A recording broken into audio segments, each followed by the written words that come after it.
welcome back, everyone, to the Miscellaneous Debris Podcast with me, your host, the Mad Chatter Ryan MK. That is right.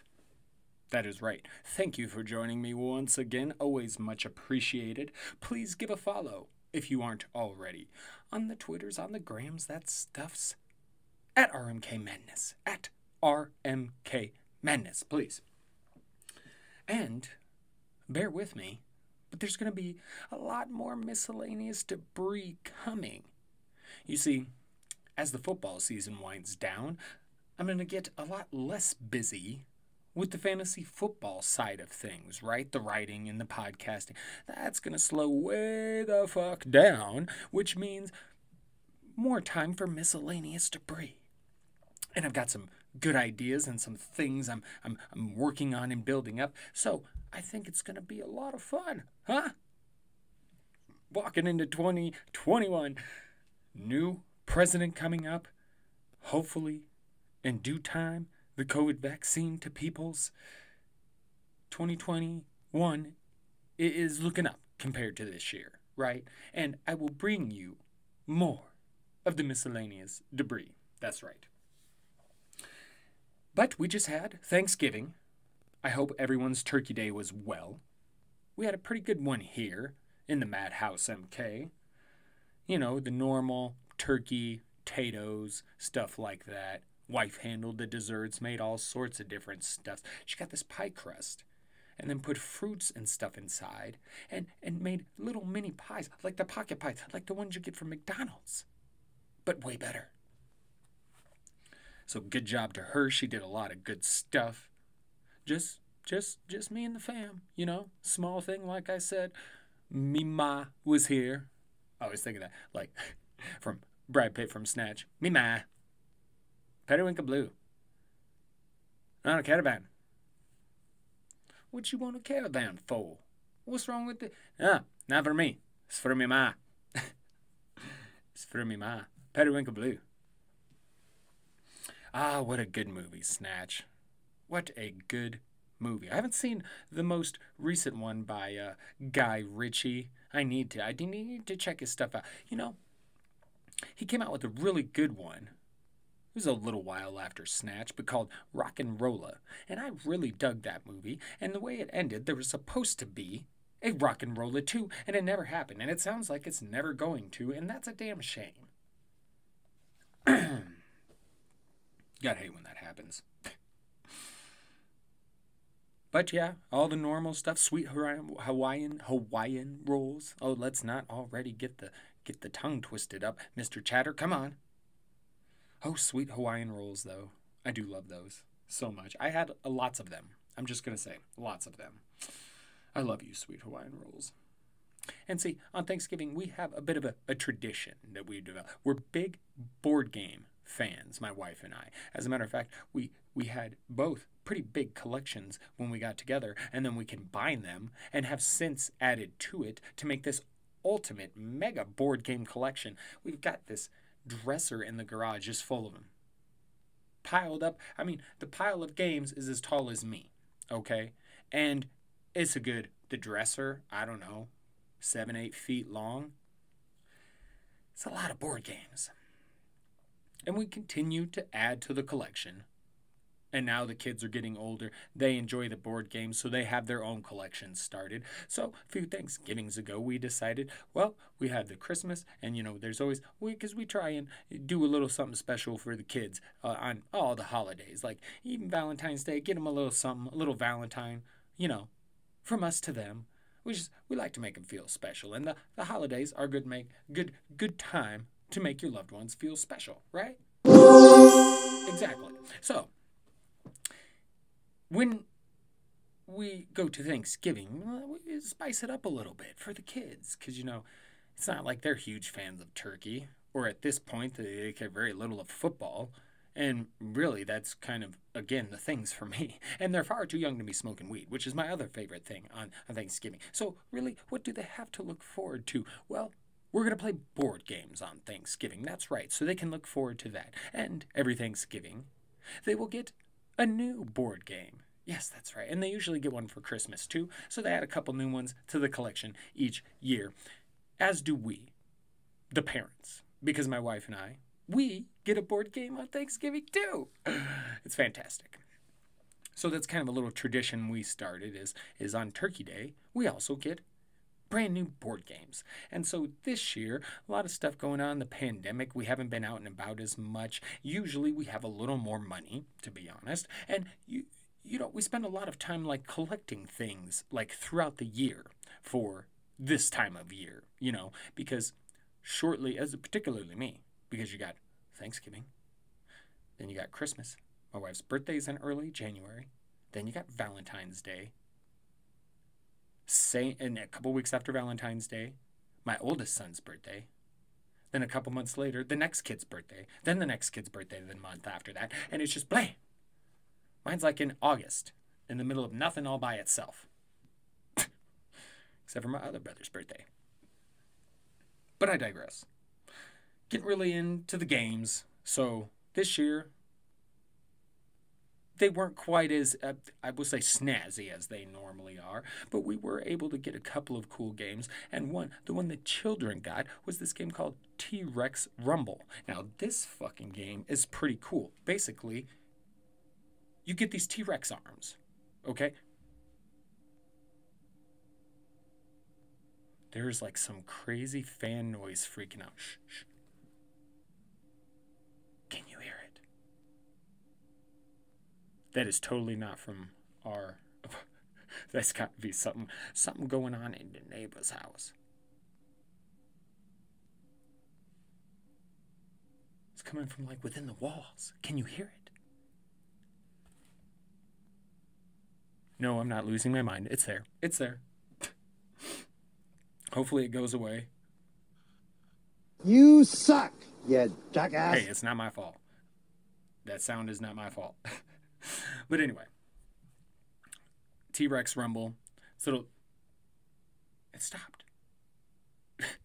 T-Rex Rumble. Okay, back to stay on track, Mr. Chatter. Come on, right? So T-Rex Rumble, you get these T-Rex arms, and basically you hold them.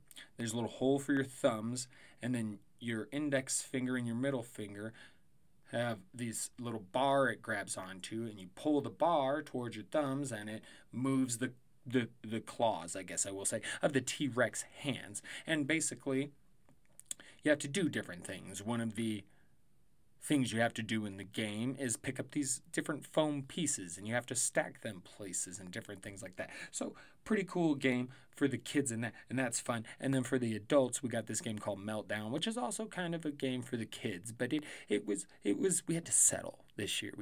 We like to buy ourselves shit like Catan.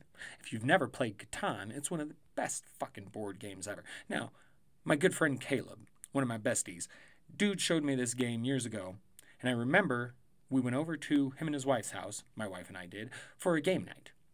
And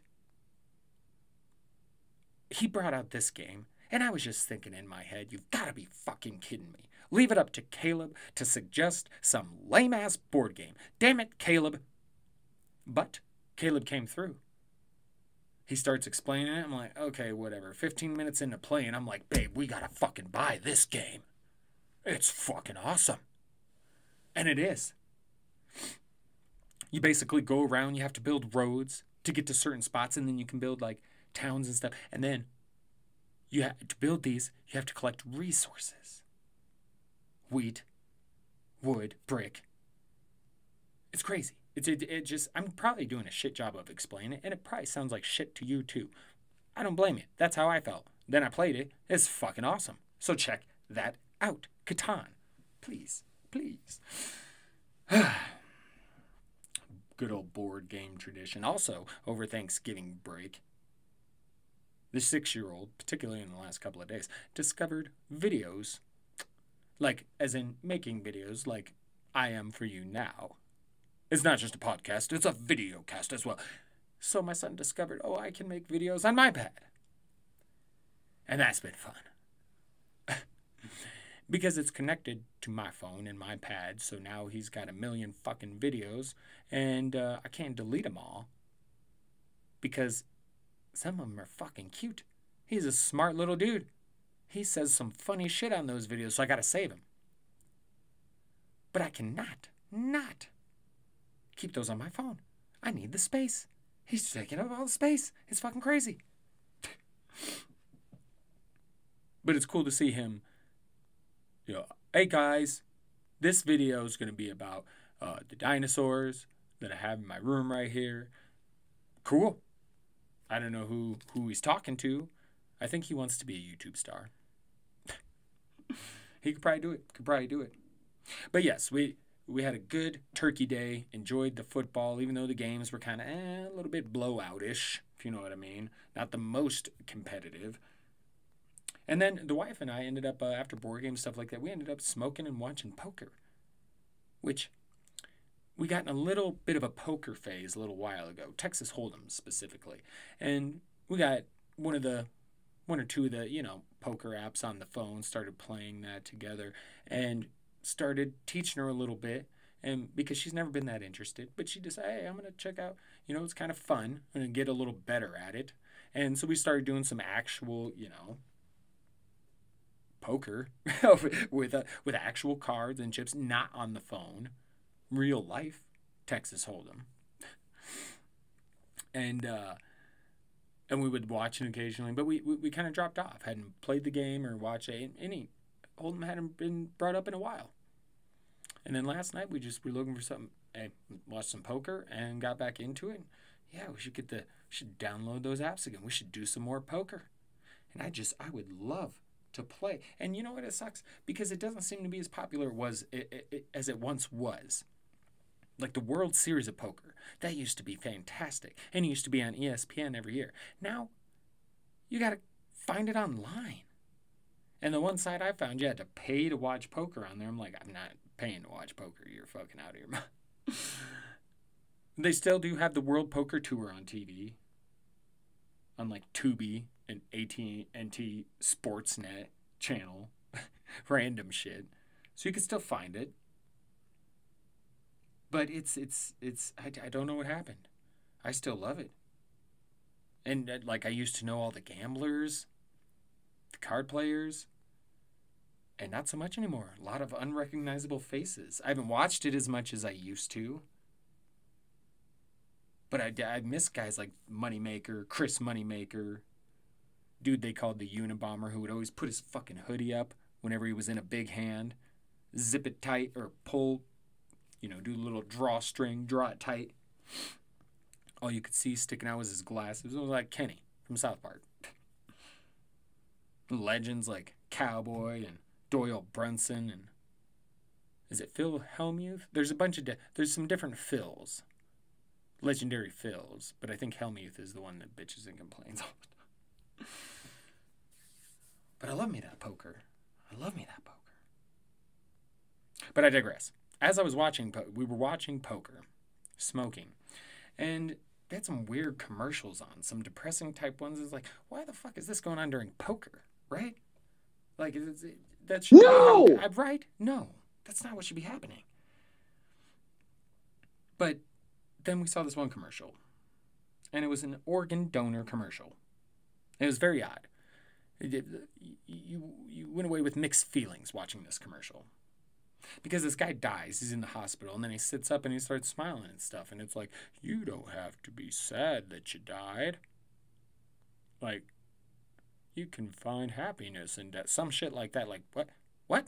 And this dude starts smiling, and then they go on to say, if you're an organ donor, when you die, you can save up to 7 people's lives. And it shows this dude in like a ghostly form walking around in hand and presence, presumably his fucking organs, right? Like they just, like somehow, between the period of time when he died and then fucking just showed up as a ghost, apparently in that time, all his organs were removed from his body and placed in gift-wrapped packages. Like Christmas presents. And he's taking these around to the different patients, handing them, here's my fucking organs, and a smile on his face and just having a good old time. I'm sorry, who's going to be that fucking happy? I understand. I'm an organ donor. I think that's great. And that's, in a way, a very great way to market, like, hey, be a fucking organ donor. Don't be a dick. Don't be selfish. But it's also like, it's making death a little bit too cheery. Like, I imagine I'm not going to be in the greatest mood. Now, if it turned out when I died, they had to, that it was like that, just all of a sudden I'm laying there, and as an organ donor, I got all these fucking boxes filled with my fucking organs that I got to go hand out to people. If that's how it is, I'm not going to be probably all fucking cheery like this guy on the commercial. No, I'm going to be irritated. First of all, that I'm dead. I'm going to be pissed off. I mean, depending on how I go, but most likely I'm going to be irritated, right? Because how many of us, just really, how many get to actually just die peacefully, old as fuck, in their sleep? Not many. Small percentage, I would imagine. Now, there's going to be some other fucked up way, and I'm going to be mad. and then you're going to give me a chore. Like, I understand. It's a very good chore. And yes, I agreed to be an organ donor. I'm glad all these people will use my organs and be saved. But why do I have to go handing them out? And especially in these fucking Christmas box looking things. Like, so those are, some of my observations over Thanksgiving and Thanksgiving week. And actually, let's get into a few more Turkey Day observations. Go ahead. Make my day. Ooh, yeah! Yes, Thanksgiving observation. Just some other shit that I've noticed this week, because I've had a little more time to notice stuff, I guess, because not a lot going on. Kids didn't have school shit. Kid is only the one that has school shit. What am I talking about? Yes, so not a lot of that stuff. But you saw, COVID's really been hitting hard. The holidays hitting hard, and it's fucked up because people are still going out in large gatherings despite the hospitalizations hitting another record, and like here, like at least they in some states they're still doing some stuff, like here we're code red or whatever, so no dining in restaurants. It's all takeout and delivery. Liquor stores closed, bars, restrictions. For the good, if you ask me. But many were still packing airports this week, disregarding caution for the holiday season. And that's why it's so tough in this country to get through this. And it would have been difficult in the beginning just because of the dividedness, I guess, that is going on here. But then you add in COVID fatigue, and it's the holidays. People are tired of not seeing each other. And I'd like to say, hopefully, most of us showed resolve. But I think there's still a good amount that don't believe it, don't care. Nurses and doctors have been talking about patients that are sick as dog, and just sitting there like, nope, this can't be COVID. That shit's fake. It's got to be something else. Like, no, we're telling you, like, I don't know. And now NFL's had its biggest outbreak of this shit the entire season. The Baltimore Ravens got it everywhere. And you got to imagine this could pop up a lot more. I mean, they're close to the end of the season, but this shit could really cause some havoc these last few weeks, handful of weeks, I should say. Especially because you got to imagine, it's not like the NFL is in a bubble. Cases rising. It's just spreading faster. The NFL can't stay out of it forever, right? It's tough. It is a tough situation, and I don't know the right answer. I know half the people. I shouldn't say half, but whatever percentage of people in this country that make it up that don't give a shit about masks, that want to call this shit fake, that want to come up with these conspiracy theories, they need a smack in the face. Because meanwhile, Trump, which is probably who most of those people supported, he spent a lot of this week bitching about the election again, and even on Thanksgiving. More lies, more complaining, while Joe Biden is calling for people to come together and, doing the shit that presidents should be doing. But, according to Trump, he will leave the White House if the Electoral College backs Biden. Wasn't it that long ago that the Elections Commission Agency or whatever it was, it wasn't that long ago that he said if they confirmed the results, then he would, I don't think he ever said concede, but so it's becoming strikingly clear to Trump, I believe, excuse me, that he's indeed lost. And it'd be about damn time. Now, who knows when that actually happened. I think it's December 14th, I believe, is when the Electoral College meets. So if they officially say it then, and I could see him coming up with another deadline. But if they get that out, could prove very helpful. Maybe things start, because once Biden takes over, things should get a lot better. Because Joe Biden will do what he can to fight the pandemic. Joe Biden, by all means, not who I picture as a great president or someone that I'm enthusiastically behind, but we needed anybody but Trump. And I do believe that Biden does have some of our interests at heart. I believe he's going to work on climate change. I believe he's going to work on the pandemic. I believe he's going to hook us up with some stimulus shit. And I also believe he's going to do whatever he can to reverse a bunch of this bullshit that Trump started. And he's going to try and unify the country. The problem is that now those Trumpers are as entrenched as ever, and they ain't going nowhere. So I don't know if there'll be much of a unification over the next 4 years. But I imagine Trump's got to be a little scared, right? He gets out into the real world, there's some people coming after him.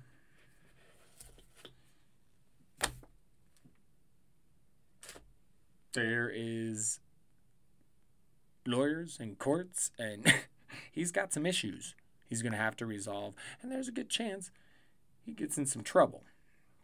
So unless he finds some way out of that, because he apparently keeps trying to find out if he can get a pardon without having done anything wrong. And that's basically what it is. Because he knows he's done shit wrong. And he knows he's no longer protected once he gets out of the White House. And he wants to be pardoned, right? So he doesn't have to fucking worry about prison time and shit like that. Could you imagine that? Could you imagine? Oh. I imagine there's some people in prison that don't like Trump. But he'd probably go to some hotty-toddy prison. Probably have guards. I'd like to think, as a treasonous bitch-ass president, that they just let him loose to the wolves. But I doubt that. But even if he's gone, and while he continues to make an ass of himself, over this whole fraudulent election shit, meanwhile, some of his moves are going to have impacts. Justice Coney Barrett. This impact has already been felt.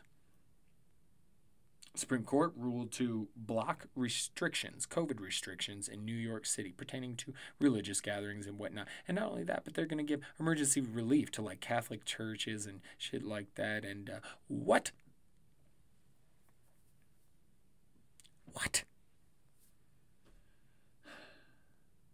Like, this is shit we got to be aware of.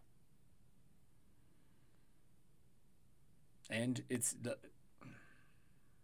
you just gotta wonder what these fucking Republicans are up to. But I'll be honest, the craziest shit I believe I saw all week was that metal monolith that was found in Utah. Like, that shit, what is going on there? Magical, that's right. So it was found in Utah by wildlife officials in a helicopter. November 18th. And it's just like I believe from the pictures it looks triangular, but it's just a metal. I don't even know how big it is. 7, 8 feet? 6, 7, 8 feet? I should look at those pictures again before I started recording. It's a little metal structure just out in the Utah wilderness. I wonder how far from Skinwalker Ranch, huh? And, you know, most people consider this, it's probably just something from an artist. There's a lot of this stuff where artists do weird shit. There's the one guy who had, damn it, I can't remember his name. My wife has talked to him. My wife is the one who told me about him. But he's an anonymous artist. I think he started out doing street art and stuff. But I guess he had this one painting, and it was at an auction, and it was getting sold. And then he rigged the device somehow to, at a particular time, get shredded. It broke halfway through, so the art only got halfway shredded. But I'll have to find out who that is and bring that up next pod. But it's very interesting, right? These artists and some of the weird things they do. But it could also be aliens, right? And I know that's me, and that's my personal thoughts on it. But what if it were aliens? What if it were?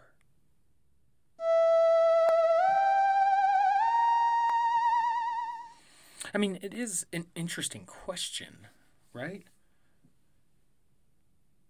Have aliens been on Earth? Are they on Earth now? Some of the conspiracy theorists tend to believe there's some sort of base for the lizard aliens, the reptilians, in Antarctica. Now, there is some interesting stuff surrounding Antarctica, actually. But we're going to get into that. Because I just wanted to talk real quick about, this whole idea of aliens. And you know me, I talk a lot about UFOs and the idea that it's ridiculous to not believe that at some point there was another civilization because there's just too much fucking time, right? But you have to wonder, past civilizations, I mean, is there anything capable and still around, capable of getting to us and still around? Unless they set up shop here. I mean, just recently, someone came out, this is an ex-NASA worker, she was involved with NASA somehow, and stated that they have evidence of UFOs on Mars that they're keeping from the public. And if she's right, that's crazy, and it wouldn't surprise me. There was a great documentary on Netflix a while back about the idea that there could be bases or something on the moon, because there are a lot of photographs and things like that look at aspects of the moon, of pictures where things don't quite seem as they should. And it's great. There's honestly a lot of good stuff in that. But there is the idea that, somehow alien technology, aliens in general, have helped, aided with different civilizations in the past, and maybe even more recent. The big one is the pyramids of Giza, right? And part of it is the fascination with this and pertaining to aliens is it aligns with Orion's belt perfectly. So some of the mathematics and stuff involved in this just seem so beyond the time. But we also, we don't know. We don't know enough about that time in that culture to really say. But you look at these pyramids, and compared to other pyramids, they don't have near the wear and tear. And pyramids from, of the same age, around the same age. And there's so many things about it. Like I said, it aligns with Orion's belt, and it does how there's 3 pyramids, right? 2 bigger ones, a smaller one, and that's just like the lights, the stars in Orion's belt. 3, 2 very bright, 1 dim. So it's very interesting, the pyramids of Giza. And it is curious how they accomplished some of that. Same with Teotihuacan. I'm not even sure if I'm pronouncing that right. I tried to find a pronunciation, and then I think I got distracted. Cause you know what? Fuck it. Let's do it right now. Let's do it right now. What is the pronunciation of Teotihuacan? Teotihuacan pronunciation. There we go. Why didn't I just hit that? Here we go. How to pronounce. Hi, I'm Ella, and I'm here to help you pronounce this game by NSKN. Like a lot of other people who are learning a new language, I like to... Okay, we don't need all that. How about just how to... Here we go. How to pronounce Teotihuacan. Teotihuacan. Teotihuacan. Teotihuacan. Okay. Teotihuacan is how you pronounce it. But this city predates the Aztecs. And it has a pyramid of sun and a pyramid of moon.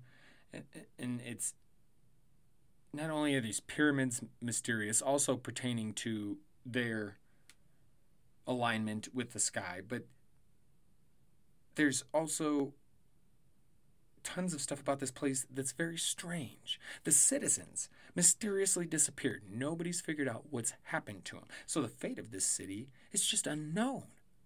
And then recent digs have revealed builds of liquid mercury, right? They found mica in the walls, and they found these golden orbs with an unrecognizable substance in them. This is strange shit, people. So look into that. Teotihuacan, as I already forgot how to pronounce it. Teotihuacan. Check out this place. Look up on it, read up on it. Then you got to look at more recent time, the Nazi UFOs stuff. I mean, they have, first of all, again, bringing up Antarctica, there's a lot of ties with the idea of extraterrestrials and UFOs and stuff, and Antarctica. Because there is like places in Antarctica where you could live underground in the ice, but it would be warm enough because of, I believe, where it's at in comparison to the Earth's core. But there's heat down there, so you could survive. Could aliens be living underground? I don't know. Remember Alien vs. Predator? I actually just watched that shit recently. A lot of people down on that movie. I think I talked about it on one of my most recent pods, the Alien movies. I love me some Alien vs. Predator. A lot of people down on it. But I watched it recently, this week, as a matter of fact. Quite enjoyed it. But that shit is in Antarctica under fucking ice. Pretty sure that's Antarctica. But the Nazis also had ties to Antarctica. I believe Snowcat was one of the mission they had. And there's lots of other things. The Vril Society had these ties to UFOs, and they worked alongside the Nazis. And potentially on spacecraft. There's lots of videos of like a Nazi flying saucer trying to be made. Now you got to think, yes, there had been some discs around before, but it really became an explosion after the atomic bomb was dropped, right? So it's all very mysterious. But there's a lot of claim about the Nazis finding a UFO crash and potentially salvaging some of being able to figure out some of the technology. But a lot of the spacecraft that was being produced at the end of and technology across the board, at the end of the Nazi regime, that shit was like ahead of its time. That's not to say that the German scientists and whatnot weren't smart, because they fucking were, and they came over to help, work with the Americans, and I believe some went to Russia. But there's a lot of stuff to that could point to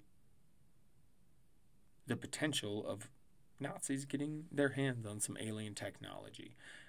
I don't dismiss the idea, personally.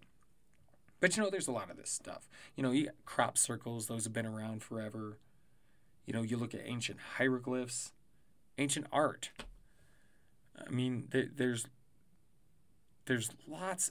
If you look hard enough, you can't really call it evidence because it's not hard evidence.